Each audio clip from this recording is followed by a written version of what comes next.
Brésil est le plus grand pays d'Amérique latine et le 5e plus grand pays du monde. Sa population est d'environ 215 millions d'habitants. Le Brésil est connu pour sa culture villepinte, sa musique, sa danse, ses plages, sa forêt amazonienne, ainsi que pour son équipe de football légendaire.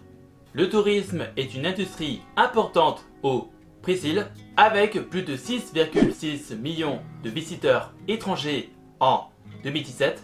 Les principales destinations touristiques comprennent des villes comme Rio de Janeiro, Salvador, Sao Paulo ou Brasilia. La bourse de Sao Paulo est la principale bourse du Brésil.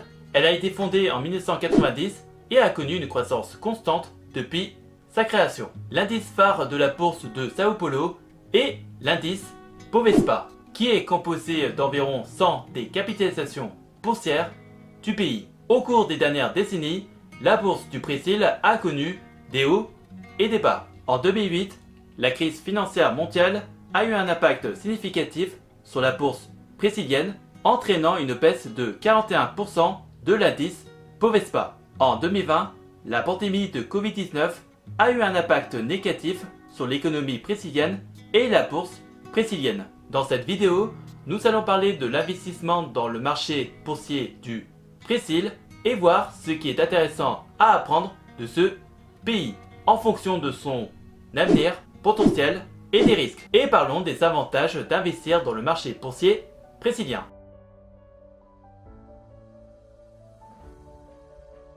Le marché boursier brésilien offre des avantages uniques pour les investisseurs. Étant la plus grande économie d'Amérique latine et l'une des plus grandes du monde, le Brésil dispose d'un marché boursier dynamique et en croissance, avec une capitalisation boursière totale s'élevant à 771 milliards de dollars. Le Brésil est également un pays riche en ressources naturelles, avec des industries clés telles que l'agriculture, l'énergie, les mines et les métaux. Ces industries offrent des opportunités d'investissement intéressantes pour les investisseurs qui cherchent à diversifier leur portefeuille. Le Brésil est donc un pays en développement avec un potentiel de croissance économique important. Le gouvernement brésilien a mis en place des réformes économiques pour stimuler la croissance et l'investissement, notamment en réduisant les obstacles à l'investissement étranger et en améliorant l'infrastructure du pays. Cependant, il est important de noter que le marché boursier brésilien peut être volatile et présenter des risques pour les investisseurs. Et à ce propos, on enchaîne sur les risques et ce qui peut compromettre l'avenir de ce pays.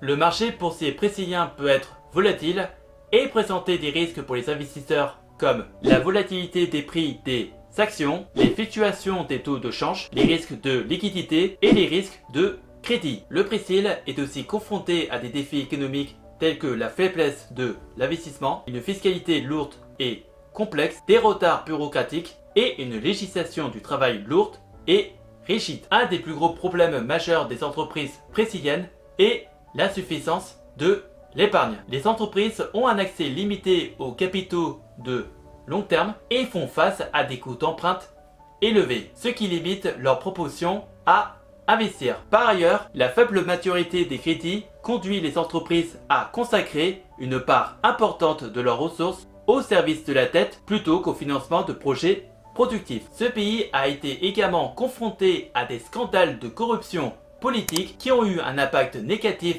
sur l'économie et l'investissement dans ce pays. Et je peux citer par exemple le scandale qui a eu lieu en 2014 impliquant la compagnie pétrolière Petrobras. Cet événement a été révélé par l'opération Lava Jato menée par la police fédérale brésilienne. Les enquêteurs ont découvert un vaste réseau de corruption impliquant des dirigeants de la société, des entrepreneurs et des politiciens brésiliens. Les dirigeants de la société ont accepté des pots de vin en échange de contrats de construction surévalués et les politiciens ont reçu des pots de vin pour faciliter les transactions. Le scandale a provoqué des répercussions sur l'économie brésilienne et a entraîné une chute du cours de l'action. En 2018, Petrobras a accepté de payer plus de 853 millions de dollars pour mettre fin à une enquête sur la corruption menée par les autorités américaines et brésiliennes. Malgré ce genre d'événement, voici comment on peut investir dans le marché boursier brésilien.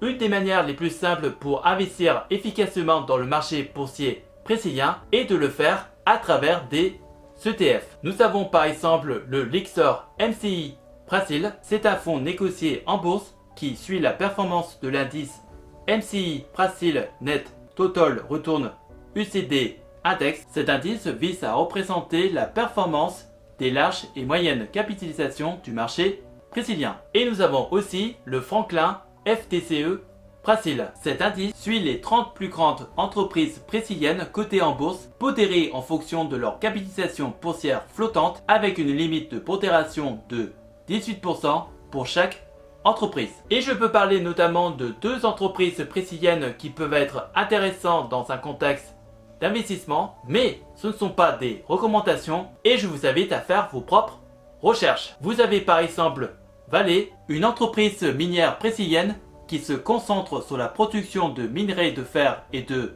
nickel. Elle est l'une des plus grandes entreprises minières au monde et est bien positionnée pour bénéficier de la demande croissance de métaux dans le monde entier. Et vous avez également Ito Unibanco Holding, une banque brésilienne qui offre une gamme de services financiers, notamment des services bancaires de détail et des services bancaires d'investissement.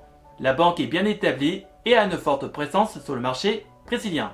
Et maintenant, voyons ce que certains grands investisseurs ou experts pensent de ce pays.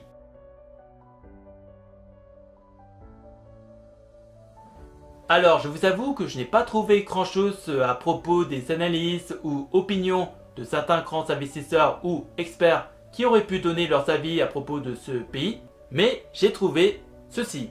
Le très célèbre grand investisseur Warren Buffett a investi massivement et récemment sur la société Stonco, une fintech brésilienne qui propose des services de traitement des paiements et d'autres services aux petites et moyennes entreprises. Et la célèbre investisseuse Cathie Wood semble être en accord avec Warren Buffett puisqu'elle s'intéresse à la même société et également à une autre société similaire à la première. J'ai aussi trouvé ce rapport qui a été rédigé et publié par la société Global X, une société qui propose des ETF. Dans ce rapport, on peut lire 7 raisons du fait que le Brésil sera un bon investissement sur le moyen et long terme, comme un environnement de taux réellement positif géré par la Banque centrale brésilienne, le fait que le Brésil soit un leader des énergies renouvelables, de bons pourcentages d'énergie provenant de diverses sources par rapport au reste du monde, et un indice de risque géopolitique assez bas par rapport à d'autres pays. Et c'est ainsi que nous venons de faire un pas vers la liberté financière. Si vous avez apprécié ce genre de vidéo, sachez que j'ai fait exactement la même chose pour l'Inde, dont le lien sera affiché un peu plus tard dans cette vidéo, ou le lien sera dans la description de la vidéo. Si vous avez des questions, n'hésitez pas à me les poser dans les commentaires, et j'essayerai de vous donner des réponses claires et précises.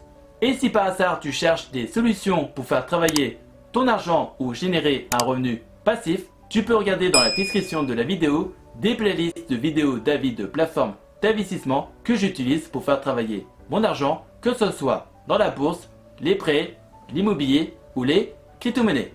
En attendant la prochaine vidéo, je vous laisse avec deux autres vidéos qui s'affichent actuellement sur l'écran. Prenez soin de vous, faites de bonnes recherches et je vous souhaite un bon investissement. À la prochaine!